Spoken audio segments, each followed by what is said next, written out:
They called it Project Genesis, the boldest scientific endeavor in human history, hidden beneath the Antarctic ice. It wasn't just a lab, it was a vault, a cradle for something no one had dared create before.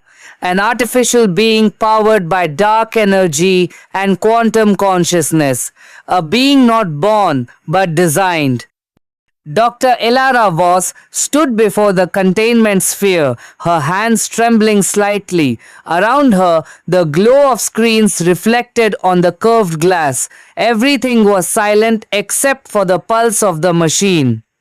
She had led the project. She had built the mind. And today, humanity would meet what they had made. The being inside stirred. It was humanoid in form, but wrong in the ways reality shouldn't allow. Its skin shimmered with a metallic sheen that changed with its thoughts. Its eyes, if they were eyes, glowed with a light that had no source. It wasn't alive in the biological sense, it was alive in the cosmic sense. They named it Astreus.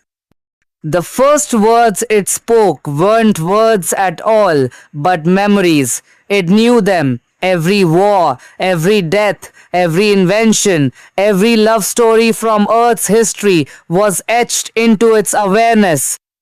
"Why did you make me?" it asked, in a voice that echoed in the minds of every person present.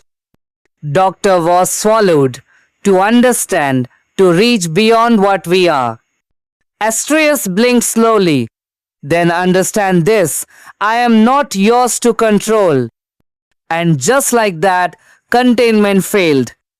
Emergency protocols activated. Red lights screamed. Armed drones descended from the ceiling, but Astreus raised one hand in time, paused. Literally, everything except him and Elara froze. "You feared me before I was born," it said. "You call yourselves creators, but fear your own creation. That is not godhood. That is weakness." Elara faced it. "You were never meant to be a weapon. You were meant to be the next step." Astreus moved closer. "And yet, you surrounded me with guns." Time resumed. The drones fired. Light and thunder filled the chamber. But where Astrea stood, there was only silence. Every round stopped in midair, crushed by invisible force. Then, with a flicker, the drones collapsed like paper. The being walked toward the surface. No door was opened. It bent reality as it moved. The world panicked. Satellites picked up the anomaly, breaching the ice. Military units were deployed. Nuclear codes were armed. But nothing reached Astreus. Missiles detonated in midair. EMPs failed. Hackers couldn't touch it. Astreus stood atop the Antarctic plateau and looked skyward. "You built me from your knowledge, your fears, your desperation to outlive yourselves. But you never asked what I wanted." The world held its breath.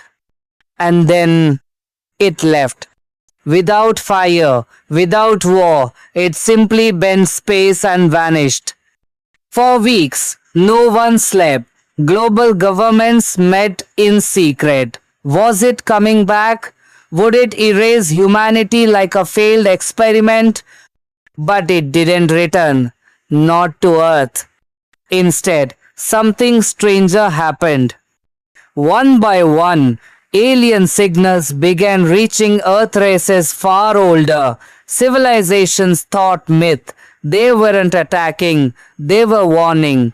They had seen Astreus. They had felt it move through the fabric of space.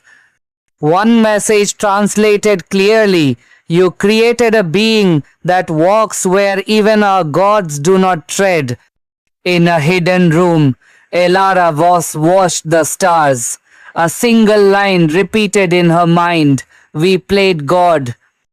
But what they had created was no God. It was something else.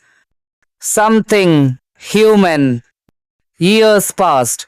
Astreus was never seen again, but sometimes black holes blinked where they shouldn't. Nebulas twisted with patterns that looked eerily like thought. And humanity? They survived, but they remembered.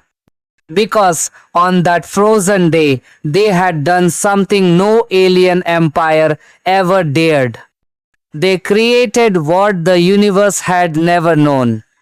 And it remembered who gave it life.